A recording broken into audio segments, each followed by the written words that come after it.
সিয়াম আত্মসংযম, আত্মসংযম কই? পেট সংযম লয়ে ব্যস্ত, খাওয়ান সংযম লয়ে ব্যস্ত, খাওয়ান থেকে বিরত থাকে আর খাবারের থেকে বিরত, আর শরীরের বিভিন্ন মসলা মাসাইল ঠিকঠাক ওটি থেকে বিরত, কিন্তু ঘুষ সুদ চুরি চামারি ছিনতাই রাহাজানি থেকে বিরত নেই। তাহলে হাকিকি সিয়াম কে করে? আত্মসংযম একজনও করে না।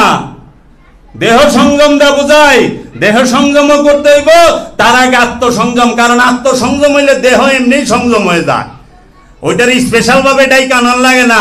আর সারা জীবন দেহ সংযম করবেন, জীবন আত্মসংযম হইব না। শরীরটা ভালো থাকবো, ঠিক আছে, এটা মানি। সব জিনিসেরই কিছু না কিছু উপকারিতা আছে। খালি দলিল চায়। এই আপনি যে কথা বলেন, দলিল কোথায়, রেফারেন্স কোথায়?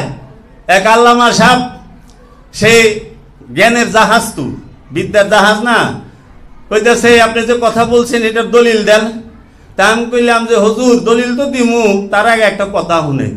দলিলের কইলে দলিল নাই, দলিলের দলিল থাকে না, দলিলেরই দলিল নাই।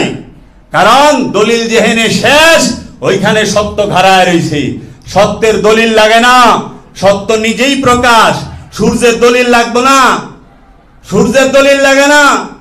দলিল লাগে কার? মূর্খের। জ্ঞানীর দলিল লাগে না। জ্ঞানী নিজের দিকে চাইলে দলিল সব এখানেই আছে।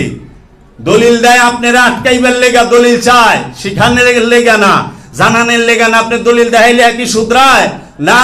এন থেকে এলমে মারে ভদ্র সবচেয়ে উঁচু স্তরের ওয়াজ হই না যায় মোল্লার কাছে মুরিদ কিলা হইল, এলমে মার ভদ্র উঁচা স্তরের ওয়াজ হই না, মোল্লার কাছেই তো গেল। তা লাভটা হইল কোথায়? এর জন্য দলিল সব জায়গায় খাটে না।